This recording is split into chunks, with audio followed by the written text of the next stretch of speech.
என்னைய மாதிரி சராசரி மக்கள், நான் ஒரு சராசரியான ஆள்.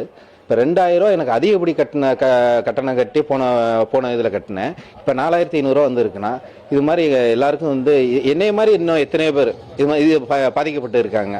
நான் வெளிப்படையாக நான் சொல்லிடுறேன். ஆனால் இது சொல்ல முடியாமல் நிறைய பேர் தடுமாறிக்கிட்டு இருக்காங்க. இது இப்போ இந்த பிரச்சனைக்கு என்ன தீர்வு? அதே 2022 ஆட்சியில் பார்த்தீங்கன்னா 480 யூனிட் இருக்கு 1000 ரூபா தான் பில் வந்திருக்கு. அதே இப்போ 458 யூனிட்டுக்கு 1500 600 பில் வருது. இது என்ன சம்பந்தம்னே தெரியல. கேட்டாலும் ஒழுங்கான தகவல் இல்லை. அதே மாதிரி இபி சைட்டில் போய் ஆன்லைனில் செக் பண்ணோம்னா டேரிஃப் ஒன்று கொடுத்துருக்காங்க. 1லேருந்து 100 யூனிட்னா எவ்வளவு, 200லேருந்து 300 யூனிட்னா எவ்வளோன்னு கேட்டிருக்காங்க.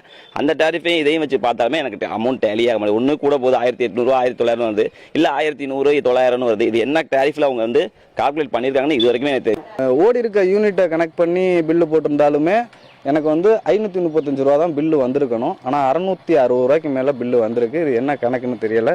அட்டை கூட இருக்குது. எதை கணக்கு பண்ணி இந்த அளவுக்கு பில்லு கூட போடுறாங்கன்னு தெரியல. என் வீட்டில் மட்டும் இல்லை, இங்கே பல வீட்டுகளையும் நான் செக் பண்ணிட்டேன். ரிலேட்டிவ்ஸ் வீட்லேயும் செக் பண்ணதுலேயும் அவங்களுக்கு இதே மாதிரி தான். ஒவ்வொரு வீட்லேயும் 150 ரூபா 200 ரூபா, ஒரு சில வீட்டில் 300 ரூபா 400 ரூபா வரைக்கும் கூட போட்டிருக்காங்க.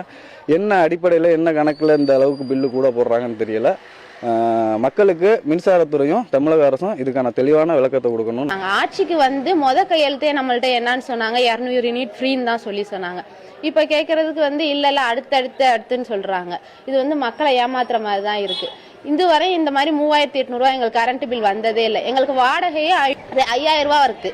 அப்படி இருக்கும்போது 3800 ரூபா நாங்கள் கரண்ட் பில் கட்டும்போது எங்களோட நிலைமை எப்படி இருக்குங்கிறத யோசிச்சு பார்க்கணும்.